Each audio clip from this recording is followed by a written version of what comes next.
Hello everybody and welcome back for another episode of Indie Impressions. My name is Nick and today we're going to be checking out a very early version of something called Purrkour.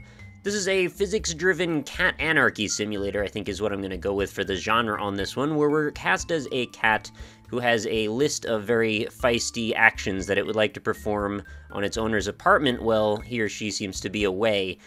So if you can imagine something like maybe a third-person cat lateral damage with Unreal Engine 4 technology, it's going to be quite an experience. The version we're playing today, though, is very, very early along, like I said, and there's a lot of issues with it, and I hope you don't mind. We're just going to kind of forge ahead, because I wanted to get the word out about this one early, and hopefully we can follow development on it, and it might end up somewhere very, very cool. So let's look at the credits, and then we'll give it a go. So there are the people responsible, royalty-free assets from Unreal and freesound.org. There we go. And let's start the game. I'm going to be using my Xbox 360 controller for this. I've tried both keyboard and that, and I found that the 360 controller worked much, much more effectively. So here is the apartment that we are presented with. It is beyond lavish. It is a freaking fantastic-looking apartment, and our cat is a little bit janky, I must admit. He or she seems to have a strange gait, as well as animating limbs and a dragging physics-enabled tail. But if I hold down right trigger, we get to do a little bit more of a run action, which makes a bit more sense. And why don't we have a quick look here? So we've got a few things to do on our list. We've got to scratch up 4 paintings, knock over 20 vases, claim boxes as ours, we need 5 of those, and gather kitty coins. Well, kitty coins would be these little glowing blue thingies up here on this pedestal. So let's see if we can figure out a way to get up there. Of course, being a cat, we do have some moves at our disposal. We're not just, you know, your average homebody. We're not just going to sleep all day. We're going to actually do a little bit of exercising. And as you can see, when the tides come in and we're allowed to, we are actually presented with a context-sensitive jump and wall run. Now, the thing is, again, this is very early along, and a lot of these things will probably be sorted out later on, but I find that the context-sensitive wall run and, you know, in both directions, both horizontally and vertically, they seem not to work, like, most of the time. I've also run into a number of issues where the cat will just, like, kind of bug out, and then I've seen it kind of just, like, die, which is sad. I don't like when that happens.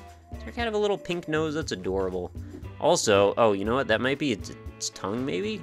I thought it had a black nose before. Maybe I'm mistaken. It's really hard to get a good view. No, you know what? It's just the nose. I'm over-exaggerating. I also have a little paw swipe here, which you can use to knock things around. And there are a few objects that we can play with. For example, we've got a wine bottle here. And we can kind of bat that a little bit. Unfortunately, the cat's paw does not seem to hit things very hard. It's more just me running into it that does most of the damage, or at least creates most of the physics interactions anyway.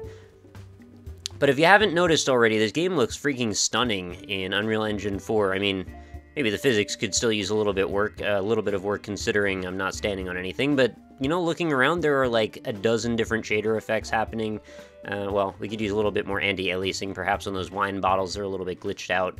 But the floor has some beautiful reflections. There's some lovely glow going on over in the background. There's really, really sharp textures and just radiating colors in every direction. And as far as the graphics go, I couldn't ask for a single thing more than that. So let's knock down some glasses. Look at the reflections on these glasses, how they actually deform things with that round surface. And let's see if we can knock all these down in one go. Well, unfortunately the one wine glass seems to be stuck up in the air. Well, alright, let's see if we can find some boxes perhaps to claim as ours, and then we'll do a little bit more Purrkouring around in this beautiful apartment. There we go, so we found one of the boxes. We can go in there and be a happy cat if we really want. Doesn't seem like there's any real reason to, because we just barely fit. Oh! Alright, we could wall run on the side of that, that's fine too. Let's climb. Can we climb up this? What we need is not these, like, button prompts. Oh, that's very strange looking. We don't want these button prompts. We want it to just sort of work, where if you just run up to something, it'll just happen the way it needs to happen. Because most of the time my experience has been that if I am presented with the prompt, it'll often do it in the wrong direction. Like, if I want to wall run to the left here, see, that's... Oh, no, it actually totally worked. Alright, never mind. I did this like 5 times before, and every single time I did it, it ran in the wrong direction. That was entirely my own fault. How about... There we go. No, stop right... Okay. Cat's very worked up. Oh, there's a box up here. I didn't even know this was here. So you claim another one. There's a little chime goes off, by the way, every single time How on earth am I supposed to land on those? I do not have the accuracy necessary to land on tight corners and edges, and I can't, like, grab stuff either, so it's not like I can pull myself up for that one. Part of the challenge, too, is just figuring out how to properly navigate this environment, and even though we do have some of these powers, like, we've got to make the best of our rather short jump. It's a kind of a particularly stumpy cat, unfortunately. I would have liked maybe one that was a little bit more lean and muscular that maybe could jump much higher into the air, because I've seen, when I had a cat, you would jump way up in the air, sometimes for almost no reason. The funny thing would happen, you'd let him outside sometimes, you would stand in the grass, and then maybe you'd see like a cricket or something move, and then you would just flip out and jump straight up in the air, and that was always a good laugh. This cat, however, though, seems to only be able to jump about a foot off the ground. I think proportionately I could probably jump higher than this poor thing. How am I going to get to all these vases up here? How about we try to get on this, then can we wall run? Okay, we can run up that, and then what about... No, I don't mean to do that. How about we just... There we go. Oh, we're actually going to knock these down as I run. I'll just approach these all sideways. That's fine. It actually seems like it's being a lot more gentle with the context sensitive. Every time I was doing it last time was resulting in disaster, and now it seems like it's working most of the time. So maybe there was some kind of bug or something that I had run into, because I did spend a while just kind of running around haphazardly before I actually settled on an objective I wanted to complete. Why don't we go up the stairs and see if we can see anything up there worth doing. Slightly awkward stair climbing animation. I feel like I'm saying so many mean things about this game. I want it to be awesome, and I think it is already most of the way there. It's just we've got to smooth out a lot of these bugs and stuff, and that's fine. I'm sure that'll happen. Honestly, I have no clue how I'm supposed to get up there. That seems nearly impossible. Even if I go super slowly, like, I don't know how I'm supposed to be able to crawl in such a way that would let me get up on those beams. Oh, look at that cute picture up there. Just put cat faces in front of them. Isn't that nice? Yep, I don't think I have a single clue how to get up there. I mean, can I wall run up this whole thing, or is that too high? Can't really tell. I'm sort of hoping that when they do this all the way through and it's actually finished, we could get some, like, Tony Hawk-style challenges and have a bunch of different parts of the apartment or different houses or something like that, with different checklists and different objectives, and then maybe introduce leaderboards and timers and all of that good stuff. Of course, the controls have to be totally smooth before that makes any sense, otherwise it's not really worth doing. Can I get up on this doorknob and just kind of sit on it? I feel like the proportion is a little strange if the cat can stand on top of a doorknob. Maybe it's just me. Can I fly up even higher here? No? Well, that's not wow. Alright. I don't know quite how that was supposed to work. Can I get on top of this clock, maybe? Alright, I can get most of the way up. Maybe I could just jump at the last second, and yep, that allows me to get all the way to the top. Now, if I could jump and wall run in one fell swoop, sort of like... Oh, okay, I actually made it up there. I was thinking we want this to run sort of like a Prince of Persia style, where it just like grabs it and goes, but I don't think we have that luxury, unfortunately. Look how soft the shadows are, too. Like, man, I'm really impressed by what Unreal Engine 4 can do. There's some really pretty stuff in our future if this becomes the standard, and games are starting to be built like this all the time. I'm looking forward to that future. I want to be in that future. What I don't want to be in the future of, though, is this bizarre idea that for whatever reason, Unreal Engine has this thing where, like, the folder hierarchy is completely insane.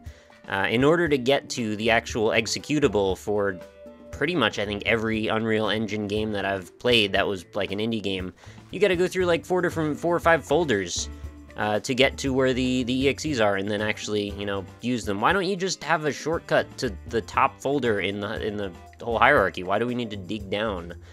I don't even understand that at all. Couldn't the actual thing have just been built originally? This has nothing to do with this developer, by the way. I'm just having a bit of a moment here with the way that Unreal Engine works in general. I can't believe I got up here. My goodness. Oh, this might be... Oh, my cat just fell over. That's not good news. I don't know why that happened. I feel bad, but I can't really help it. Alright, I guess we're back. Sometimes that happens. Maybe our cat just gets tired, wants to take a rest. You know, I understand. It's a lot of running around. We haven't eaten in a while. Maybe that's all it is. Alright, well, we got 2 of those coins anyway. I think that's probably good enough. Oh, it'd be sweet if there was, like, hidden mice and stuff under stuff, and then you'd have to chase them around. You could get some sweet, agile diving moves and such. Maybe you could have, like, cat bullet time and leap through the air and try and, like, go into first-person mode and then swat it with your paw or something. I don't know. I'm getting a little weird with it, but it could be a lot of fun. What's up? Is the TV on or something? I noticed, like, a speckle pattern. Oh, I think there's just, like, an inherent noise filter in this engine for some reason. Why do we have a noise filter for this? I don't think that's necessarily something we need. I guess maybe it sort of simulates the way that your eye works a little bit. How there's just this sort of layer of transparent noise. I don't know. Is that a thing? Maybe it is. Maybe it isn't. Anyway, I think that's probably all there is to say about Purrkour at the moment, but I definitely urge you guys to go check it out. This is also a pretty good thing to benchmark your PC on if you feel like checking out how Unreal Engine 4 works. It certainly seems to run very smoothly, actually, and that's something I haven't even mentioned. Aside from, the graphics and the music being quite well done, it is completely smooth. I'm running this at 720 right now, and recording it at 60 frames per second, and even having fraps running, not a single frame drop as far as I'm aware. I've been looking at the frame counter in this corner every now and then, and it seems like it's fine. Did I just see a bokeh pattern? Yeah, I did. Alright, well, we've got lens flare bokehs too. Good stuff. Anyway, that's going to do it for another day, guys. Go check out the game. Link's going to be in the description. Let me know what you think of this. What kind of ideas do you have to make this even better than it already is right now? Oh, I didn't even see that vase up there, or vase. I'm going to have to fall down on top of this and then walk across. Hey, don't run sideways, you crazy cat. Also, I need to see Ruka and Tomo skins for this, please, if you don't mind, developer. That's Ryan, Northern Lion's cat, if you don't know. Or two cats, rather. Anyway, I will see you all tomorrow. Make sure you leave a like on this video if you enjoyed it. And maybe there'll even be some more cat-themed videos. I'm not sure. For some reason, I keep running into them, cat games lately, so I'll do what I can. Anyway, see you all later.